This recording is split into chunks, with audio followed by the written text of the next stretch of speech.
Jadi selain Champions League,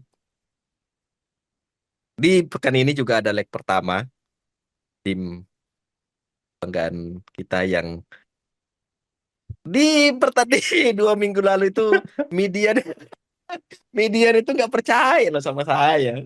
Aku bilang chaos teori. Ah, ya dia. Jadi gini, saya mau tahu gimana Hmm. perasaan sampean pada Hmm. saat melihat atau mendengarkan ini. Halfway line as Manchester United go for a desperate last press in terms of regulation time of extra time. There's only a minute to go. Casemiro to Kobe Manu, chance to shoot!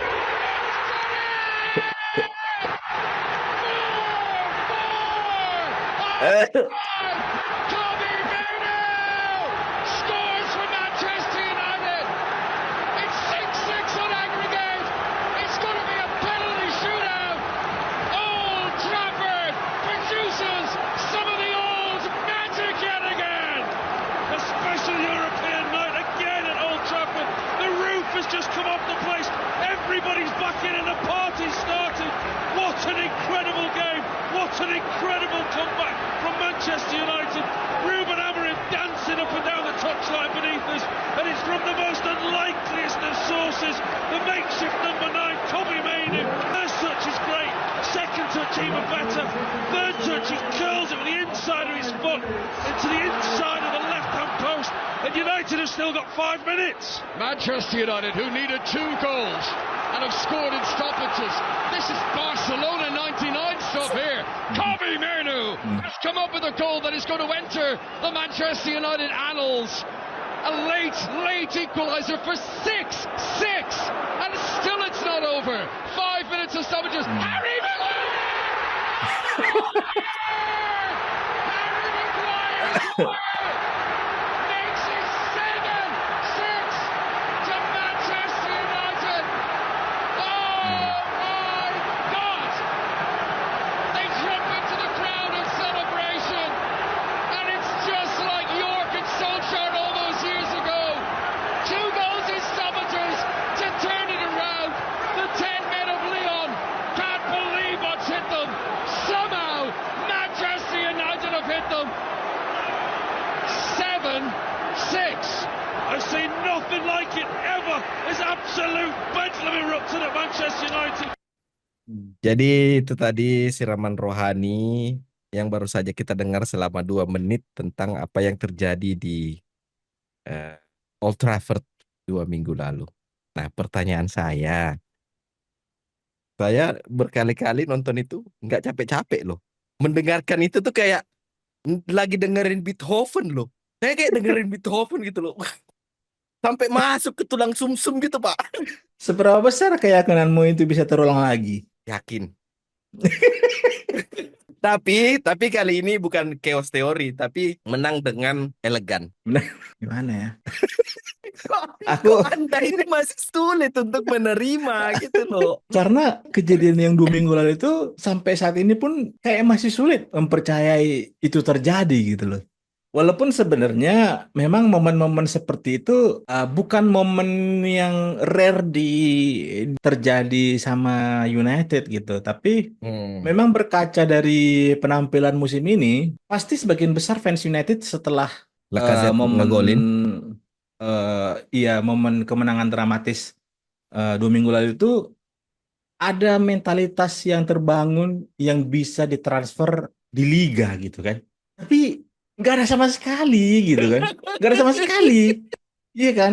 Itu Iya, yang iya, bisa iya. bikin masih apa ya, keraguan-keraguan itu masih tetap tetap ada gitu. Nggak mengikis keraguan itu. Jadi eh, nggak bisa ditransfer gitu momen momen dari kemenangan Olimpik Lyon itu loh. Itu Hmm. sesuatu itu itu sebenarnya layak kita pertanyakan loh sebenarnya kan. Jadi mereka ini pemain profesional yang memang bisa lah melakukan banyak hal untuk mempersiapkan ke pertandingan selanjutnya gitu. Kalaupun misalnya di Liga Inggris itu sudah benar-benar dilepas, nggak harus kalah juga gitu kan. Nggak nggak harus kalah juga gitu, lawan lawan Wolves itu nggak harus kalah juga gitu loh.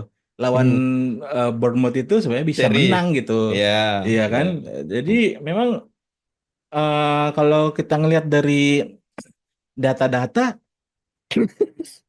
ya gimana ya?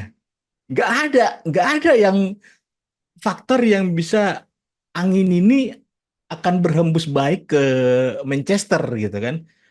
Murni kalau aku ngelihat memang Eh, ya kejadian 2 minggu lalu itu bisa terulang karena memang faktor non teknis di Kartu mana merah. laga ini dilangsungkan leg pertama di Spanyol gitu. Jadi nanti di leg kedua pada saat di Manchester kayak gitu lagi mungkin nanti kejadiannya kan. Kalau misalnya United bisa menang dengan elegan, Kok ya susah ya?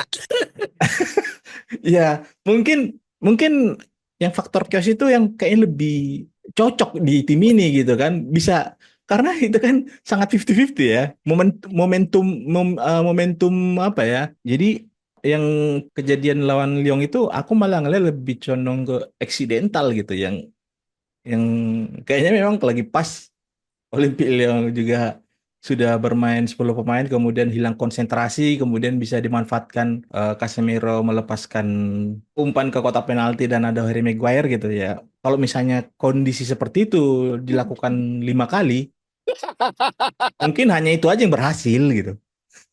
Mungkin hanya itu aja yang berhasil gitu. Jadi hanya saja memang kalau melihat dari susunan pemain gitu kan, kedalaman Hmm. skuad Bilbao, Athletic Bilbao kayaknya lebih diunggulkan karena punya Nico Williams dan Inaki Williams yang musim ini menjadi dan beberapa musim terakhir menjadi pemain penting dari Bilbao gitu. Sedangkan di United sendiri kalau misalnya kita lihat dari daftar top skor itu Bruno Fernandes dan Rasmus Højlund yang menjadi pencetak gol terbanyak United gitu. Di mana Rasmus Højlund memang kita nggak tahu apa yang salah dengan ini pemain gitu kan. Nggak tahu apa yang salah dengan ini pemain gitu. Hanya terbantu oleh karena Zozua Seksi dan nggak ada pilihan yang lain sehingga Rasmus Højlund main. Tapi siapa tahu memang dia itu kalau bermain di Eropa bisa mempunyai naluri tersendiri gitu kan, ataupun tim Hmm. ini memang punya naluri tersendiri bermain di Eropa musim ini. Walaupun Bruno Fernandes ada dia memberikan wawancara di Eropa ini di Europa League ini nggak akan ada memberikan perbedaan atas capaian United musim ini gitu. Sekalipun misalnya nanti bisa lolos ke final ataupun juara itu bukan berarti jadi menyelamatkan musimnya United karena Ya. memang Bruno Fernandes pun sadar kalau permainan United musim ini tuh kayaknya malah yang dibilang Ruben Amorim suffer begitu kan.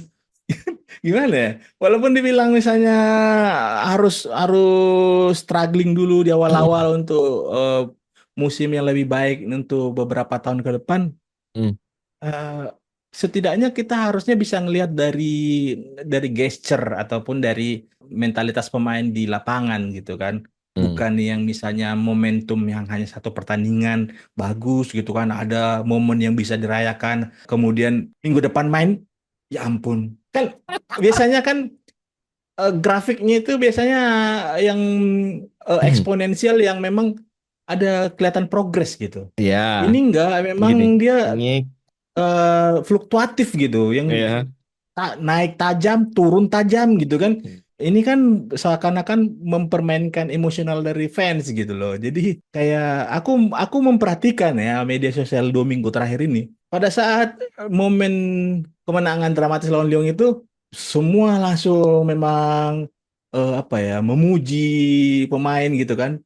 Setelah ketemu lawan Wolves, kembali lagi tuh jari telunjuk itu ke semua masing-masing tuh kan ke mulai ke Højlund, ke Bruno Fernandes, ke Onana gitu kan. Nggak ada kelihatan sama sekali kalau ada sesuatu besar hal besar yang terjadi gitu. Nah, kalau misalnya ternyata memang nanti di leg pertama di hari Jumat dini hari nanti bermain bisa tampil maksimal minimal misalnya imbang kayak proses lawan Lyon gitu. Hmm. Ya, Iya. memang kayaknya memang ada rencana yang sudah disiapkan semua pemain ini ya kita fokus di Eropa League aja lah. terserah kalian lah main di Liga Inggris gitu kan, karena sudah 3 tim terdegradasi sudah terkonfirmasi gitu, jadi sudah aman gitu, nggak ada yang perlu dikhawatirkan lagi gitu. Tapi Hmm. ya itu lagi kayak yang kita bahas pod kita sebelumnya. Hmm. Ya, tim ini bukan tim yang mediocre yang hanya memanfaatkan momen di kondisi tertentu gitu. Bukan tim yang kayak model-modelan Aston Villa gitu kan, Hmm. ataupun Brighton, bukan gitu. Ini mungkin mereka bisa menjadi apa? Nama-nama mereka ini akan menjadi catatan sejarah United untuk masa depan. Apakah itu catatan sejarah yang baik atau tidak gitu kan? Hmm. Kalau misalnya dengan historical pencapaian di liga yang terburuk musim ini ternyata bisa juara di Europa League, aku juga mungkin bisa jadi setuju dengan Bruno kalau misalnya pun hasilnya baik di Europa League nggak akan ada mengubah pencapaian dari United karena memang secara permainan nggak banget gitu loh, nggak banget gitu loh, nggak ada kelihatan sama sekali gitu loh yang ininya. Walaupun ada beberapa nama yang masuk kan Patrick Dorgu gitu, Lenioro. Hmm. Mason Mount yang sudah kembali dari cedera. Kemudian Ahmad kita nggak tahu nanti bakalan Amat sudah bisa kembali training. eh, yang jelas kayaknya di laga pertama kayaknya masih belum main Enggak. tapi nggak tahu Hmm. kita laga kedua nanti kan. Hmm. Jadi memang kalau dari kacamataku sendiri ya semoga sih memang hasil yang terbaik yang terjadi gitu kan. Hasil yang terbaik yang terjadi gitu. Karena kalau misalnya kita lihat dari laga lawan Lyon sebenarnya memang karena Lyonnya aja faktor dari Old Trafford mungkin bisa mempengaruhi kan, bisa mempengaruhi Hmm. dari mentalitas Lyon sendiri gitu. Hmm. Hilang konsentrasi, mereka sudah keburu euforia berhasil mengejar 2 gol. ketertinggalan. Hmm. Ternyata tiba-tiba ada kondisi penalti dapat United kemudian langsung drop gitu kan. Nah, sedangkan Hmm. Bilbao kalau misalnya kita bandingkan dengan Lyon kayaknya Bilbao lebih di atas dari Lyon sendiri gitu. Musim ini musim ini Bilbao sudah ada menyingkirkan AS Roma, walaupun di leg pertama Roma sempat menang 2-1 kemudian di Spanyol bisa menang 3-1 gitu. United sih memang hanya faktor masalah nama besar aja yang bisa menggoyahkan eh, Hmm. pemain-pemain dari Bilbao pada saat nanti di Manchester gitu. Kalau misalnya nanti di Bilbao di San Mamés kayaknya aku malah lebih ngelihat kalau kalah lebih besar kemungkinan dibanding imbang gitu. Kalau misalnya menang, aku nggak tahu faktor apa yang bisa menentukan United ini bisa menang gitu di Spanyol gitu. Karena lini penyerangnya buntu, lini lini kedua hanya mengandalkan Bruno Fernandes. Kita Hmm. sudah lama kayaknya. Kalau pemain muda dibilang tampil inkonsisten, berarti artinya itu ada momen di mana konsisten, ada momen yang tidak Konsistennya. Ya. konsistennya gitu. Ya. Sedangkan Garnacho, kita nggak, kayaknya aku udah lupa kapan ada Garnacho tampil bisa memberikan perubahan di tim gitu loh, Hmm. Hmm. kan? Hanya memang ini pemain kalau dibilang dari work rate ya, misalnya yang mau melakukan press gitu, masih mau lari, ya memang yang membandingkan dia dengan Rashford atau Martial gitu, yang memang bukan yang tunduk-tunduk kepala memang, tapi dia winger yang harusnya bisa menyuplai ke Højlund ataupun bisa melakukan passing-passing kunci gitu kan. Hmm. Dan sebenarnya itu bisa dia lihat kok kapan dia melakukan umpan kunci ataupun cutback ke kotak penalti, itu pasti akan ada great chances yang bisa berpeluang gol gitu. Beberapa kali momen kayak golnya Ugarte gitu kan. Itu cutback ke kotak penalti yang memang Iya. itu lebih banyak apa probability ada peluang itu lebih besar dibanding dia melakukan penetrasi sendiri kan. Hmm. Jadi memang masalah klinisnya lini serang United menjadi faktor yang apa ya menguntungkan Bilbao sih gitu. Anda masih nggak yakin loh. Itu sudah. Yang tadi kamu bilang Hmm, cuma United kayaknya yang bisa kayak gini gitu kan. hmm, Cuma United yang bisa bikin momen-momen seperti hmm, ini yang cuma United lah. Nah, itu juga sebenarnya tadi kenapa aku bilang United di awal pot itu aku bilang United itu hmm, masih jadi the greatest football club karena momen seperti inilah yang ditunggu sama orang dan sama pemain gitu, dan kamu tadi juga sempat bilang pemain-pemain seperti pemain-pemain United seperti mau dikenang seperti apa di sejarah Masa depan. United di masa depan gitu, Hmm. apakah sebagai orangnya pemain yang membawa tim ini menjadi mengulangi kesuksesan atau bagian dari periode terburuk Sejarah gitu. buruk. Ini Hmm. sejarah buruk gitu. Itu juga kenapa pemain seperti Matheus Cunha itu Hmm. sepertinya musim depan pindah klub Pak. Matius Dan Cunha itu sebenarnya posisinya apa? striker. Kalau menurutku ya, Striker. striker kalau menurutku ya. Cuma skill setnya ya ada kemiripan sama Marcus Hmm. Rashford. Cuma lebih kalau Hmm. misalnya kita bicara soal bagaimana dia bisa lebih memaksimalkan peluang di kotak penalti, bagaimana dia bisa insting golnya lebih tajam dari Rashford dan pergerakannya juga sebenarnya lebih sentral dibanding Rashford gitu. Eh, Hmm. ya kalau misalnya kita mau bandingkan sama Højlund atau Zirkzee, mungkin yang paling mendekati sama punya itu Zirkzee sih dibanding Højlund. Hmm. Nah, soal United kenapa setelah eh, main di kemarin 2 minggu kemarin itu setelah menang lawan Lyon terus kalah sama Wolves itu sebenarnya art of deceiving Pak, seni tipu muslihat. Jadi ada dua misi yang dibawa sama Ruben Amorim. Misi Hmm. mempermainkan perasaan fans Manchester United sama misi membungkam semua haters dan sekaligus memancing pemain seperti Matheus Cunha untuk pindah gitu. Jadi fans klub lain itu pada saat aku lihat ada beberapa yang Arab Liverpool atau apa gitu ya. Wih, senang Ah. kali dia Pak pada saat Liverpool pada saat Lyon unggul. Ah. Tapi bayangin pada saat pas Mainu nyetak terus Maguire itu mukanya kayak pakaian yang nggak pernah disetrika. Kita harus yang biasa nonton United Iya. sebelum momen di mana Maguire yang didorong ke depan Hmm. menjadi dalam tanda kutip striker United itu Mm-mm. sebenarnya momen-momen yang di mana sudah sering juga dilakukan dan tidak works gitu, Iya. ya kan? Itu Jadi cuma itu works di memang, kompetisi Eropa. nah itu works karena perjudian gitu. Itu itu kalah menangnya itu sangat tipis terjadinya Iya. gitu, atau Iya. untung ruginya itu sangat tipis gitu bisa terjadi. Nah, makanya tadi aku bilang ini eksidental karena ya memang ini sesuatu yang bisa terjadi secara tiba-tiba gitu, bukan Hmm. yang memang bisa terstruktur, bisa terjadi terulang beberapa kali gitu. Faktor Casemiro juga sebenarnya memang kalau aku lihat faktor pengalamannya dia di mana momen sudah menit-menit kritis, jadi harus mengumpan ke kotak penalti supaya menciptakan kemelut gitu. Ya Hmm. itu memang menjadi nilai plus dari sosok pemain berpengalaman gitu kan. Sebenarnya kalau yang perlu aku highlight itu memang Kobe Mainu ini memang kalau aku bisa julukin dia tuh tipe clutch player ya. Jadi di Clutch kotak ya. penalti itu dia bisa mengambil keputusan sepersekian detik untuk mengeksekusi bola, nembak langsung ke gawang gitu. Dan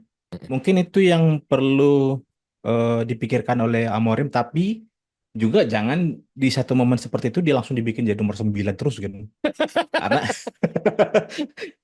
ya kalau itu dilakukan dari menit awal mungkin dia bakalan kesulitan karena Ya. posisinya lawan itu masih semua tampil Fresh-freshnya. prima gitu kan, ya kan? Mm-mm. Nah, kalau itu Mm-mm. dilakukan bisa jadi kesulitan bagi Kobe Mainu gitu. Jadi memang kalau misalnya dari momen-momen seperti yang terjadi 2 minggu lalu itu ya sudah sering juga kita rasakan di pertandingan-pertandingan lampau gitu kan ya.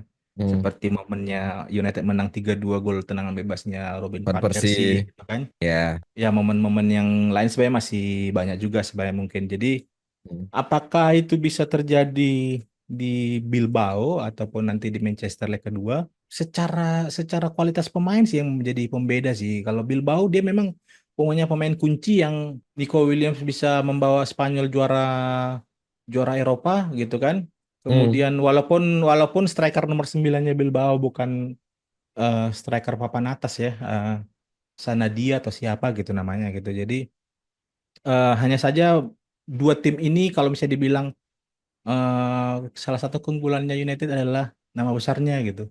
Hmm. Bilbao juga kalau di Eropa bisa menjadi tim yang beda tipis dengan Sevilla gitu kan, yang Ya, ya. memang jadi rajanya Liga Eropa. Eropa gitu kan. Hmm. Hmm. Nah, sedangkan United ini kan menjadi sebenarnya bukan di sini tim ini harusnya berada gitu kan, tapi karena situasi yang saat ini memang dihadapi klub ini, ya mau nggak mau yang harus di liga ini bermain gitu kan. Nah, Hmm. apakah nanti misalnya United bisa mencuri poin? Kalau kayak Inter, kalau kita misalnya mau cari sisi yang kemungkinan Inter bisa mencuri poin ataupun PSG bisa mencuri poin dengan bermain pragmatis di kandang lawannya, itu Hmm. kita masih bisa nge-breakdown tuh. Yes. Mereka punya punya bisa, mereka secara kemampuan kayaknya bisa melakukan itu gitu kan. Betul, betul sekali. United ini mau menyerang nggak bisa, mau pragmatis bertahan juga kayaknya susah kita mau, karena memang masalah pragmatis ataupun diserang tuh kayaknya kalau tim lawan kapan ada melakukan counter attack langsung kelimpungan kan, Ya, langsung ya, langsung ya. langsung strukturnya itu langsung berubah gitu. Padahal kalau di awal-awal Ruben Amorim 2-3 pertandingan pertama di United itu strukturnya bisa terjaga dengan pola Yes. 3-4-3, itu bisa menutup, memang jadi kayak overload 5. pemain itu bisa mempengaruhi counter attack-nya lawan gitu. Nah, ini nanti kalau misalnya setelah ada Patrick Dorgu kan ada warna yang berbeda gitu. Kira-kira nanti kalau misalnya United mau pragmatis dengan Maguire, Euro, De Ligt masih cedera. Luke Shaw aku nggak tahu, kayaknya di match Kemarin sebelumnya main, itu dia cedera atau main ya? main. Ya, bisa jadi mungkin Luke Shaw yang jadi Center left back. center back gitu kan. Hmm. Nah, apakah nanti mau bermain pragmatis ataupun misalnya kayak lawan Sociedad yang Oh iya. Satu Sociedad itu kan sama imbang kan 1-1 pertama? Iya. kemudian menang menang telak di Old Trafford 1-4 gitu. Gimana Itu, ya? itu sudah ada buktinya loh, Pak. Iya sih gitu kan. Ya, mm, ya ini menjadi pertandingan yang patut dinantikan ya. Kira-kira nanti bagaimana hasilnya, karena Dalo cedera, Aduh. Martinez masih cedera, Zirkzee masih cedera, gitu kan? Hmm. Kobe Kobe Menu, Masih fitness, masih kebugaran. Kobe Menu ini memang bagusnya jangan panjangin rambut lah. Iya, Ini suruh lebih botak aja jago dia. kan? Iya, Iya kan? suruh botak Lebih aja dia. jago ya, kalau botak kan? Itu jadi nggak usah aneh-aneh lah anak muda ini kan. Iya, Jadi betul, betul, betul, betul. ya Rasmus Højlund kalau misalnya ternyata memang ini menjadi kancah di mana dia seharusnya berada, kalau misalnya memang nanti bisa mencetak gol, bisa jadi Rasmus Højlund menjadi faktor faktor penentu dari United sendiri gitu, karena Hmm. udah 5 gol dia cetak di Europa League. Bagaimana United bisa apa ya, membalikkan keunggulan? Kamu masih masih masih berpegang teguh bahwa itu semua adalah hal yang aksidental. Hmm. Hmm. Kemudian kamu bilang itu adalah gambling. Hmm. Jangan-jangan, Eh. jangan-jangan yang selama ini yang selama ini kita bahas soal DNA United itu seperti apa, DNA United itu bagaimana? Jangan-jangan Hmm. sebenarnya DNA United itu adalah DNA gambling, Pak. Karena itu bukan tanpa alasan saya bilang kayak gini ya. Karena Hmm. mantan karena Sir Alex Ferguson itu kan dikenal sebagai manajer yang bisa mengambil keputusan yang bahkan sebagian mantan pemain yang pernah bermain dengan Sir Alex itu menganggap ini adalah perjudian gitu. Setelah Sir Alex pensiun, masuk Hmm. Erik Ten Hag, masuk Jose Mourinho. Ten Hag bahkan kita bisa mengalahkan Manchester City di eh, Final FA Cup. semifinal FA Cup, FA Cup dan ngalahin Hmm. Liverpool di semifinal FA Carabao. Cup, FA Cup FA juga Cup ya. juga. FA Cup Iya. juga gitu. Dan itu semua semua itu terjadi berkat hasil perjudian gitu. Jadi jangan-jangan Hmm. sebenarnya United ini Hmm. DNA-nya bukan DNA 4-4-2 atau wing play, tapi perjudian, gambling. Dan aku masih aku nggak yakin itu semua aksidental, nggak. Hmm. Itu murni karena perjudian, karena memang DNA tim ini dibentuk atas perjudian. Tapi Tapi perjudiannya kalau musim ini cuma di Eropa doang kan. Karena Di sudah ini Pak, sudah angkat tangan sama Liga. all Ngapain in berjudi Eropa ya. kalau kalah kalah MM-an kan? Jadi sebenarnya, nah kalau misalnya kamu coba membandingkan performa di liga yang saat ini, bagaimana perasaanmu pada saat ngelihat United main gitu?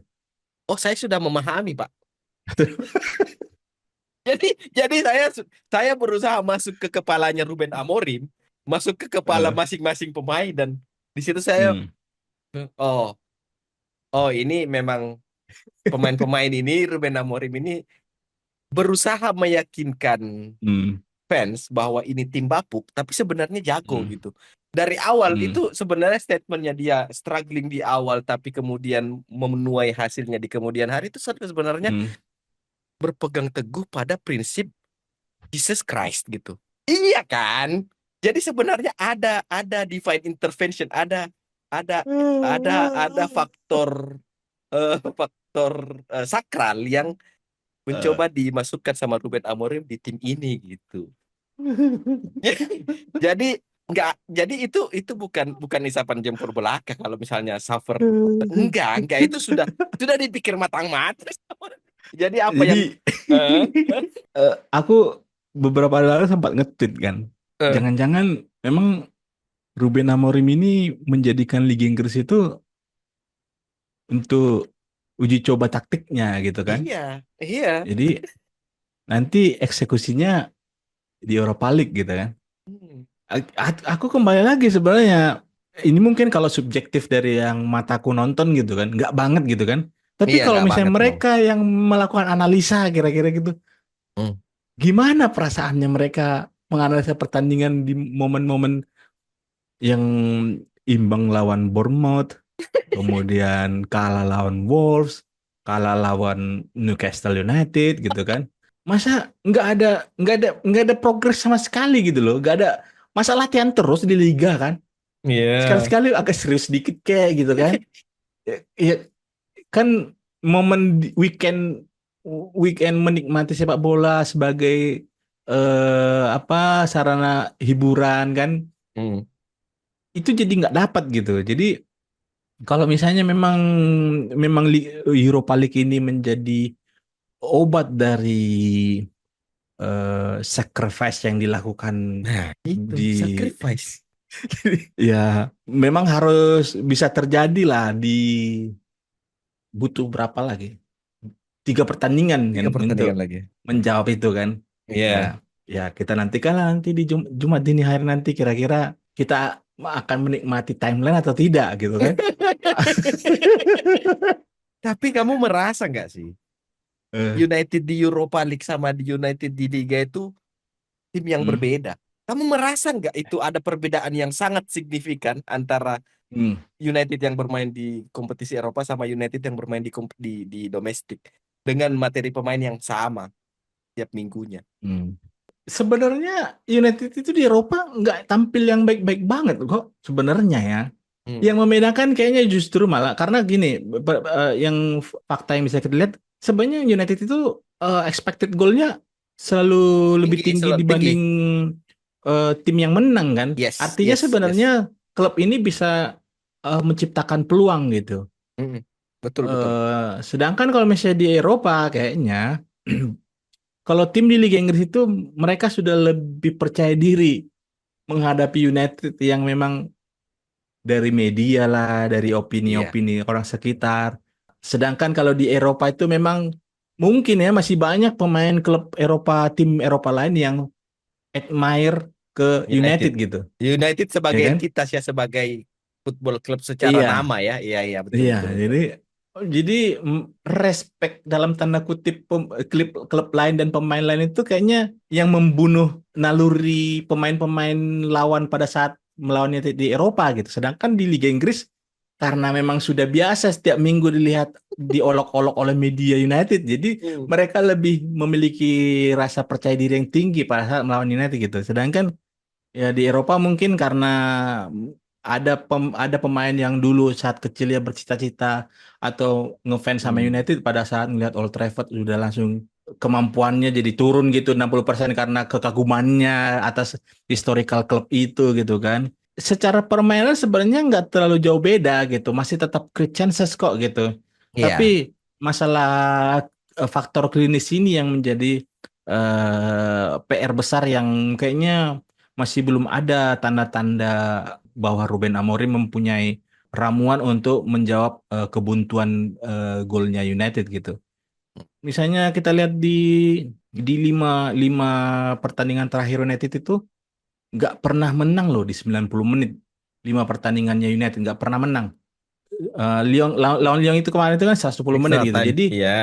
di lima pertandingan itu tiga kali imbang, dua kali kalah gitu. Kalah. Sedangkan Hmm. kalau misalnya Bilbao tiga kali menang, satu kali imbang, satu kali kalah gitu. Jadi memang kalau misalnya dilihat dari statistik, ya kayak yang aku bilang di awal tadi, kayak kayak susah mau cari celahnya. Gimana caranya supaya Mini menang gitu kan? Oh ini gara-gara ini nih.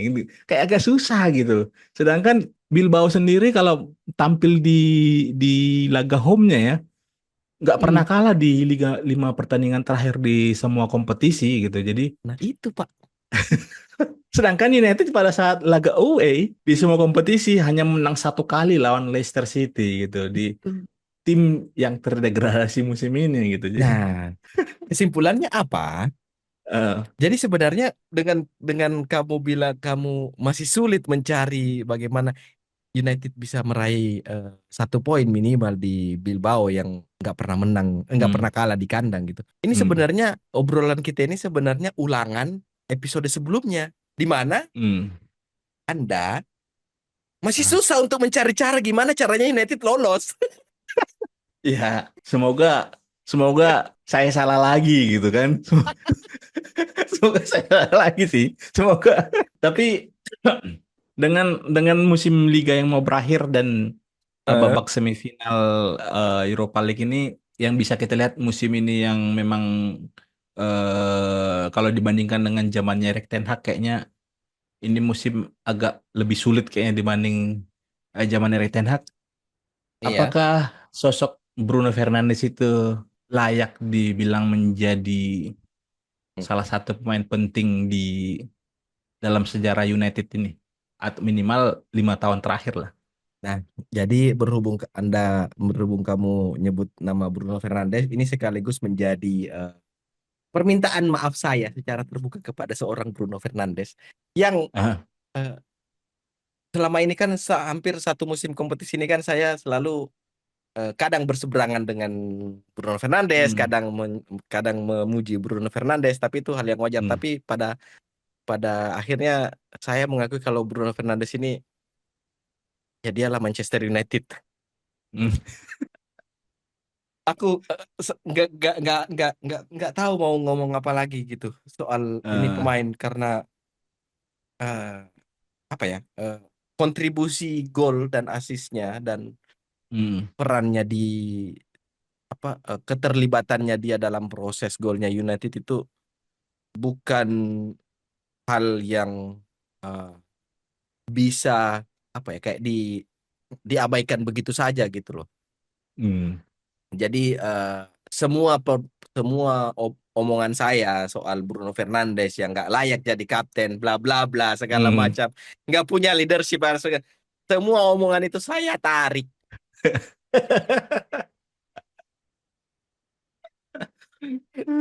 dan nggak ada apa ya, nggak ada harapan paling tinggi yang menurutku layak untuk untuk ku untuk kulihat gitu ya. Selain Hmm. melihat Bruno Fernandes dapat 1 trofi bergengsi, Major selain trophy ya. iya trofi besar Europa League di Hmm. musim ini atau selama dia masih di United gitu. Karena nggak bisa lagi berkata-kata sama Bruno Fernandes. Kalau misalnya tadi kamu bilang apakah Bruno Fernandes layak disejajarkan? Iya, Hmm. Memang sebenarnya nyawa dari Manchester United itu di 5 tahun terakhir ini ya Bruno Bruno Fernandes Fernandes. sebenarnya kan. Iya, Ya, Bruno Fernandes. apalagi sebenarnya dia sudah mau memasuki usia 30 tahun sebenarnya memang ini menjadi salah satu PR juga sebagai bagi manajemen United kira-kira 1-2 tahun lagi mungkin entah itu Fernandes pindah ataupun misalnya sudah tidak dalam performa terbaik, seharusnya sih sudah mulai dari tahun ini harus dicari penggantinya. Dan sebenarnya aku lebih melihat kalau misalnya Matheus Cunha yang ganti, justru Cunha yang akan menggantikan posisinya Bruno Fernandes kalau aku lihat, bukan Oh, jadi bukan jadi ini ya, striker. striker ya. Oke. Iya, jadi Matheus Cunha kayaknya akan mengambil perannya yang nomor 10 itu gitu. Tapi bukan yang misalnya yang jadi yang pengukur lapangan juga kayak Bruno Fernandes gitu karena Matheus Cunha sih memang mempunyai apa ya ya gaya-gaya Brazilnya masih ada tapi dengan sudah punya pengalaman cukup banyak di Inggris harusnya bisa lebih cepat untuk adaptasi setidaknya untuk adaptasi dulu di liganya gitu kan.